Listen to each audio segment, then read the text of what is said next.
Dengue ಜ್ವರ ಈ ಚಳಿಗಾಲದಲ್ಲಂತೂ ಹಾಗೆ ಈ ಮಳೆಗಾಲದಲ್ಲಿ ಅತಿ ಹೆಚ್ಚು ಕಂಡುಬರುವ ಜ್ವರನೇ ಈ ಡೆಂಗ್ಯೂ ಜ್ವರ. ಅದರಲ್ಲೂ ಮಕ್ಕಳೇ ಈ ಡೆಂಗ್ಯೂ ಜ್ವರ ಪ್ರಮುಖ ಟಾರ್ಗೆಟ್ ಆಗಿರ್ತಾರೆ. ವೈರಸ್ಸಿಂದ ಬರುತ್ತೆ ಅನ್ನೋದು ಎಲ್ರಿಗೂ ಗೊತ್ತಿರುತ್ತೆ.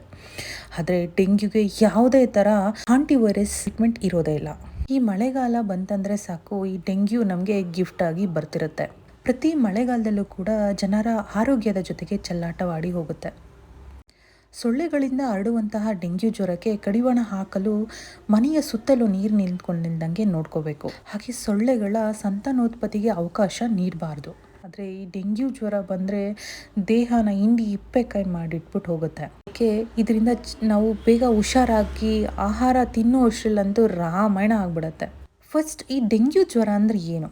ಈ ಡೆಂಗ್ಯೂ ಜ್ವರ ಅಂದರೆ ಈ ವೈರಸ್ ಕಾಯಿಲೆ ಅಂತ ಎಲ್ರಿಗೂ ಗೊತ್ತಿರುತ್ತೆ. ಈ ಡೆಂಗ್ಯೂ ಈಡಿಸ್ ಈಜಿಪ್ಟಿ ಅನ್ನೋ ಒಂದು ಹೆಣ್ಣು ಸೊಳ್ಳೆಯಿಂದ ಬರುತ್ತೆ. ಈ ಸೊಳ್ಳೆಗೆ ಹೆಚ್ಚು ಧೈರ್ಯಶಾಲಿ ಟೈಗರ್ ಸೊಳ್ಳೆ ಅಂತಾನೂ ಅಡ್ಡನಾಮ ಇದೆ. ಈ ಸೊಳ್ಳೆ ಮಾರ್ನಿಂಗ್ ಅಲ್ಲಿ ಮಾತ್ರ ಕಚ್ಚೋದು. ಈ ಡೆಂಗ್ಯೂ ವೈರಸ್ ಈಡಿಸ್ ಸೊಳ್ಳೆಯ ಲಾಲಾರಸದ ಗ್ರಂಥಿಯಲ್ಲಿ ವಾಸವಾಗಿರುತ್ತಂತೆ. ಈ ಸೊಳ್ಳೆ ಯಾರಿಗೆ ಕಚ್ಚುತ್ತೋ ಅದು ಡೈರೆಕ್ಟ್ ಆಗಿ ಅವ್ರಿಗೆ ಟ್ರಾನ್ಸ್ಫರ್ ಆಗುತ್ತೆ ಅಂತ ಹೇಳ್ತಾರೆ. ಈ ಡೆಂಗ್ಯೂ ಬರಬಾರ್ದು ಅಂದರೆ ನಾವು ಏನು ಮಾಡಬೇಕು? ಟಿಪ್ಸ್ಗಳನ್ನ ನೋಡ್ತಾ ಹೋಗೋಣ. ನಾವು ಮನೆಗಳನ್ನ ಯಾವಾಗಲೂ ಕ್ಲೀನ್ ಆ್ಯಂಡ್ ನೀಟಾಗಿ ಇಟ್ಕೋಬೇಕು. ಹಾಗೆ ಮನೆಯ ಸುತ್ತ ಎಲ್ಲಿಯೂ ನಿಂತ ನೀರನ್ನು ಬಿಡಬಾರ್ದು. ಇದು ತುಂಬ ಅಪಾಯಕಾರಿಯಾಗಿರುತ್ತೆ. ಯಾಕೆಂದರೆ ನಿಂತ ನೀರಿನಲ್ಲೇ ಮಾತ್ರ ಇದಿರುತ್ತೆ. ಅದು ಕೊಳಕಾಗಿರ್ಬೋದು ಅಥವಾ ಕ್ಲೀನ್ ವಾಟರ್ ಆದರೂ ಇರ್ಬೋದು. ಸೊಳ್ಳೆನ ಕಂಟ್ರೋಲ್ ಮಾಡೋಕ್ಕೆ ಹಿಟ್ ಸ್ಪ್ರೇ ಅಥವಾ ಗುಡ್ ನೈಟ್ ಕಾಯಿಲ್ನ ಯೂಸ್ ಮಾಡಬೇಕು.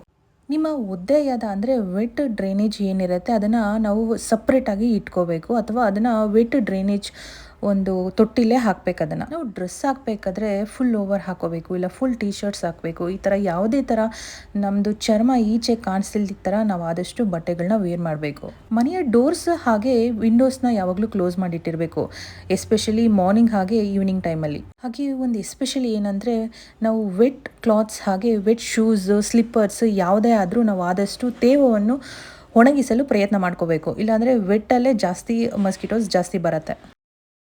ಈಗ ಡೆಂಗ್ಯೂ ಬಂದರೆ ಯಾವ ಥರ ಸಿಂಟಮ್ಸ್ ಇರುತ್ತೆ ಅಂದರೆ ಸಡನ್ನಾಗಿ ಹೆವಿ ಫೀವರ್ ಬರುತ್ತೆ, ಹಾಗೆ ಹೆವಿ ಹೆಡ್ಡೇಕ್ ಕೂಡ ಇರುತ್ತೆ, ಅಂದರೆ ತಲೆನೋವು ಕೂಡ ಇರುತ್ತೆ, ತೀವ್ರ ಕೀಲು ನೋವು ಹಾಗೆ ಸ್ಥಾಯು ನೋವು ಕೂಡ ಇರುತ್ತಂತೆ.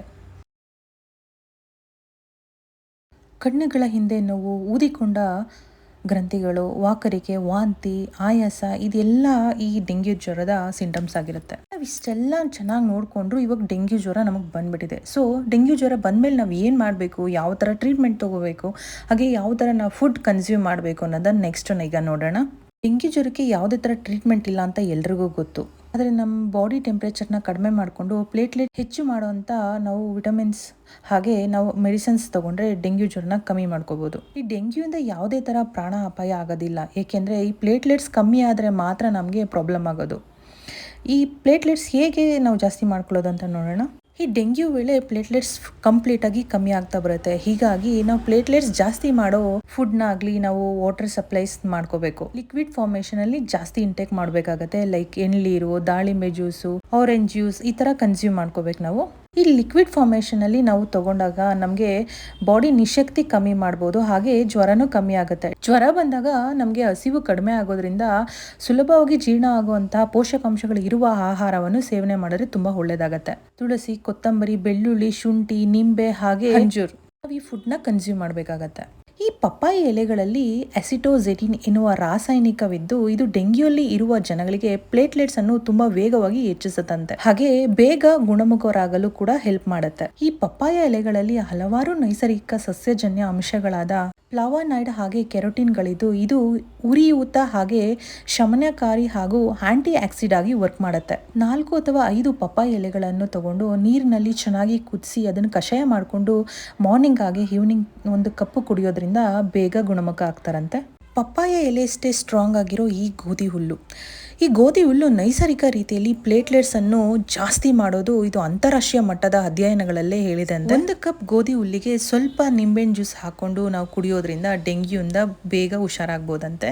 ಹಾಗೆ ಒಣದ್ರಾಕ್ಷಿಯಲ್ಲಿ ಅತ್ಯಧಿಕವಾದ ಕಬ್ಬಿಣ ಅಂಶವಿರುತ್ತೆ. ಅದು ಡೆಂಗ್ಯೂ ರೋಗಿಗಳಲ್ಲಿ ಪ್ಲೇಟ್ಲೆಟ್ಸ್ ಜಾಸ್ತಿ ಮಾಡಲು ಹೆಲ್ಪ್ ಮಾಡುತ್ತೆ.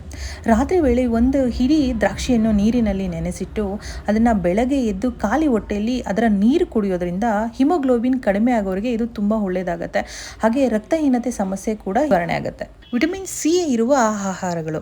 ವಿಟಮಿನ್ ಸಿ ಮತ್ತೊಂದು ಪ್ರಮುಖ ಪೋಷಕಾಂಶವಾಗಿದ್ದು ಇದು ರಕ್ತದಲ್ಲಿನ ಪ್ಲೇಟ್ಲೆಟ್ಸ್ ಗಣತಿ ಹೆಚ್ಚು ಮಾಡಲು ಇದು ಸಹಾಯ ಮಾಡುತ್ತೆ. ಕಿತ್ತಳೆ, ನೆಲ್ಲಿಕಾಯಿ, ನಿಂಬೆಹಣ್ಣು, ದೊಣ್ಣಮೆಣಸಿನಕಾಯಿ, ಮೂಸಂಬಿ ಹೀಗೆ ಇತ್ಯಾದಿ ವಿಟಮಿನ್ ಸಿ ಅಂಶಗಳು ಉತ್ತಮ ಪ್ರಮಾಣದಲ್ಲಿರುತ್ತೆ. ಇದು ಡೆಂಗ್ಯೂಯಿಂದ ಚೇತರಿಸಿಕೊಳ್ಳಲು ತುಂಬ ಹೆಲ್ಪ್ ಮಾಡುತ್ತೆ. ಹಾಗೆ ಕಿವಿ ಫ್ರೂಟ್ಸ್. ಡೆಂಗ್ಯೂ ಇರುವವರು ಕಿವಿ ಹಣ್ಣು ಸೇವನೆ ಮಾಡಿದಾಗ ತುಂಬ ಚೇತರಿಕೆ ಆಗತ್ತಂತೆ. ಇದರಲ್ಲಿ ವಿಟಮಿನ್ ಸಿ ಹಾಗೆ ಪೊಟ್ಯಾಷಿಯಂ ಅಂಶವು ಸಮೃದ್ಧವಾಗಿರೋದ್ರಿಂದ ಇದು ರಕ್ತದಲ್ಲಿನ ಪ್ಲೇಟ್ಲೆಟ್ಸ್ ಗಣತಿಯನ್ನು ಜಾಸ್ತಿ ಮಾಡತ್ತಂತೆ. ಇದು ಪ್ಲೇಟ್ಲೆಟ್ಸ್ ಗಣತಿನ ಕುಗ್ಗುವುದನ್ನು ನಿಲ್ಲಿಸಿ ದೇಹಕ್ಕೆ ಶಕ್ತಿಯನ್ನು ಒದಗಿಸುತ್ತೆ. ಹಾಗೆ ಮೆಂತೆ ಕಾಳಿನ ನೀರು. ಡೆಂಗ್ಯೂವಿಂದಾಗಿ ಪ್ಲೇಟ್ಲೆಟ್ಸ್ ಗಣತಿ ಕಡಿಮೆ ಆಗ್ತಿದ್ರೆ ಇದು ನೈಸರ್ಗಿಕವಾಗಿ ಮನೆಮದ್ದನ್ನು ಪ್ರಯತ್ನ ಮಾಡಿ ನೋಡಿ. ಒಂದು ಚಮಚ ಮೆಂತೆಕಾಳನ್ನು ರಾತ್ರಿ ವೇಳೆ ಅದನ್ನು ನೆನೆಸಿಟ್ಟು ಬೆಳಗ್ಗೆ ಅದನ್ನು ಸೋಸಿಬಿಟ್ಟು ಬಿಸಿ ಮಾಡ್ಕೊಂಡು ಕುಡಿಬೇಕು. ಇದನ್ನು 2-3 ಟೈಮ್ ಕುಡಿಯೋದ್ರಿಂದ ತುಂಬ ಬೆನಿಫಿಟ್ ಆಗುತ್ತೆ ಅಂತ ಹೇಳ್ತಾರೆ. ಹಾಗೆ ಇದರ ಜೊತೆಗೆ ಪಾಲಕ್ ಸೊಪ್ಪು. ವಿಟಮಿನ್ ಕೆ ಹೊಂದಿರುವ ಈ ಆಹಾರವು ಪ್ಲೇಟ್ಲೆಟ್ಸನ್ನು ಜಾಸ್ತಿ ಮಾಡಲು ತುಂಬ ಒಳ್ಳೆಯದಾಗುತ್ತೆ. ಇದನ್ನು ನಿತ್ಯವೂ ಸೇವನೆ ಮಾಡಿದ್ರೆ ಆಗ ಆರೋಗ್ಯಕ್ಕೆ ಒಳ್ಳೆಯದು. ವಿಟಮಿನ್ಸ್ ಕೆ ಅಂಶವು ರಕ್ತ ಹೆಪ್ಪುಗಟ್ಟಲು ಸಹಾಯ ಮಾಡುತ್ತೆ. ಇದು ಅತಿಯಾಗಿ ರಕ್ತಸ್ರಾವವನ್ನು ತಡೆಯಬಹುದು. ಹಾಗೆ ಬ್ರೋಕೋಲಿ ಹಾಗೆ ಕ್ಯಾಬೇಜ್ ಸೇವಿಸಿದ್ರೂ ಕೂಡ ಇದರಲ್ಲಿ ವಿಟಮಿನ್ಸ್ ಕೆ ಅಂಶ ಇರುತ್ತೆ. ಹಸಿರೆಲೆ ತರಕಾರಿಗಳಲ್ಲಿ ಪಲೆಟ್ ಅಂಶವಿದ್ದು ಇದು ಪ್ಲೇಟ್ಲೆಟ್ಸ್ ಗಣತಿಯನ್ನು ಜಾಸ್ತಿ ಮಾಡಲು ಹೆಲ್ಪ್ ಮಾಡುತ್ತೆ. ಹಾಗೆ ಜೀವಕೋಶಗಳ ಬೆಳವಣಿಗೆಗೆ ಕೂಡ ಸಹಾಯ ಮಾಡುತ್ತೆ. ಇದನ್ನು ಹಸಿಯಾಗಿ ತಿನ್ನದೆ ಸೂಪ್ ಮೂಲಕ ಬಳಸ್ಕೊಂಡ್ರೆ ಇನ್ನೂ ಒಳ್ಳೆಯದಾಗತ್ತೆ. ಹಾಗೆ ಮತ್ತೊಂದು ಬೀಟ್ರೂಟ್. ಈ ಪ್ಲೇಟ್ಲೆಟ್ಸ್ಗೆ ಪ್ರಿಯಾರಿಡಿಕಲ್ನಿಂದ ಆಗುವ ಹಾನಿಯನ್ನು ತಪ್ಪಿಸಲು ಈ ಕೆಂಪು ತರಕಾರಿಯಾಗಿ ತುಂಬ ಲಾಭಕಾರಿಯಾಗಿರುತ್ತೆ. ಇದು ಪ್ಲೇಟ್ಲೆಟ್ಸನ್ನು ಜಾಸ್ತಿ ಮಾಡೋಕ್ಕೆ ಸಹಾಯ ಮಾಡುತ್ತಂತೆ. ವೇಗವಾಗಿ ಪ್ಲೇಟ್ಲೆಟ್ಸನ್ನು ಹೆಚ್ಚಿಸಬೇಕಾದರೆ ಬೀಟ್ರೂಟ್ ಜ್ಯೂಸನ್ನು ನಿತ್ಯವೂ ಸೇವನೆ ಮಾಡಿದ್ರೆ ತುಂಬ ಒಳ್ಳೆಯದು. ಬೀಟ್ರೂಟನ್ನು ನಿತ್ಯವೂ ಸಲಾಡ್ ಅಥವಾ ಸೂಪ್ನಲ್ಲಿ ನಾವು ಯೂಸ್ ಮಾಡಿದ್ರೆ ಡೆಂಗ್ಯೂಯಿಂದ ಬೇಗ ಹುಷಾರಾಗ್ಬೋದು. ದಾಳಿಂಬೆ ಹಣ್ಣು. ಡೆಂಗ್ಯೂನಿಂದ ಬಳಲುತ್ತಿರುವವರಿಗೆ ದಾಳಿಂಬೆ ಕೂಡ ತುಂಬ ಪರಿಣಾಮಕಾರಿಯಾಗಿ ವರ್ಕ್ ಮಾಡುತ್ತೆ. ಇದು ಪ್ಲೇಟ್ಲೆಟ್ಸನ್ನು ಜಾಸ್ತಿ ಮಾಡೋಕ್ಕೆ ಹಾಗೆ ಪ್ಲೇಟ್ಲೆಟ್ಸ್ ಕೌಂಟನ್ನು ಕಡಿಮೆ ಆಗದೆ ಇರೋ ಥರ ಇದು ನೋಡ್ಕೊಳ್ಳುತ್ತೆ. ಎಸ್ಪೆಷಲಿ ದಾಳಿಂಬೆಯಲ್ಲಿ ಐರನ್ನನ್ನು ಜಾಸ್ತಿ ಹೊಂದಿರೋದಲ್ಲದೆ ಇದರಲ್ಲಿ ಆಂಟಿ ಆಕ್ಸಿಡೆಂಟ್ ಹಾಗೆ ಪ್ರತಿರೋಧಕ ಶಕ್ತಿಯನ್ನು ವೃದ್ಧಿಸುವ ಗುಣಗಳು ಇದರಲ್ಲಿರುತ್ತೆ. ಈ ಡೆಂಗ್ಯೂ ಬಂದಾಗ ಮಾತ್ರ ಅಲ್ಲ, ನಾವು ನಮ್ಮ ದೇಹ ಚೆನ್ನಾಗಿರಬೇಕು ಅಂದರೆ ನಾವು ಡೈಲಿ ಚೆನ್ನಾಗಿ ನೀರು ಕುಡಿಬೇಕು. ಅದೇ ಥರ ಈ ಡೆಂಗ್ಯೂ ಬಂದಾಗ ನಮ್ಮ ಬಾಡಿನ ಹೈಡ್ರೇಟ್ ಆಗಿ ಇಟ್ಕೋಬೇಕು. ಡೆಂಗ್ಯೂ ಜ್ವರವಿದ್ರೆ ಆಗಾಗ ನಾವು ನ್ಯಾಚುರಲ್ ಆಗಿ ಈ ಬಾಡಿನ ಡಿಹೈಡ್ರೇಟ್ ಮಾಡ್ತಾ ಇರಬೇಕು. ಮಾಡ್ತಿರೋದು ಅತಿ ಮುಖ್ಯವಾಗಿರುತ್ತೆ. ಇದಕ್ಕಾಗಿ ಎಳ್ನೀರು, ಶಿಕಂಜಿ ಕುಡೀರಿ. ಶಿಕಂಜಿ ಮನೇಲೇ ರೆಡಿ ಮಾಡ್ಕೊಬೋದು. ಲಿಂಬೆ ರಸಕ್ಕೆ ನೀರು ಹಾಗೆ ಸಕ್ಕರೆ ಸ್ವಲ್ಪ ಉಪ್ಪು ಹಾಕ್ಕೊಂಡು ಕಲಿಸ್ಕೊಂಡು ಸ್ವಲ್ಪ ಹುರಿದ ಜೀರಿಗೆ ಹಾಕೊಂಡ್ರೆ ಈ ಶಿಕಂಜಿ ರೆಡಿ ಆಗುತ್ತೆ. ಪಾಲಿಕ್ ಆಸಿಡ್ ಹಾಗೆ ವೈಟಮಿನ್ಸ್ ಕೆ ಇರುವ ಆಹಾರವನ್ನು ಜಾಸ್ತಿ ನಾವು ಕನ್ಸ್ಯೂಮ್ ಮಾಡಬೇಕಾಗತ್ತೆ ಈ ಡೆಂಗ್ಯೂ ಬಂದಾಗ. ಕಿವಿ ಫ್ರೂಟ್, ದಾಳಿಂಬೆ, ಬ್ರೋಕೋಲಿ, ಪಾಲಕ್ ಈ ಥರ ಆಹಾರಗಳನ್ನ ಸಂಪೂರ್ಣವಾಗಿ ನಾವು ತಗೋಬೇಕಾಗತ್ತೆ. ಈ ಥರ ತಗೊಳ್ಳೋದ್ರಿಂದ ಬೇಗ ನಾವು ಚೇತರಿಕೆ ಕಾಣಿಸ್ತೀವಂತೆ. ಹಾಗೆ ಓಟ್ಸನ್ನು ಕೂಡ ತಗೊಳ್ಳೋದ್ರಿಂದ, ಧಾನ್ಯಗಳನ್ನು ಕೂಡ ಸೇವನೆ ಮಾಡೋದ್ರಿಂದ ನಾವು ಡೆಂಗ್ಯೂಯಿಂದ ಬೇಗ ಹುಷಾರಾಗ್ಬೋದು ಅಂತ ಹೇಳ್ತಾರೆ.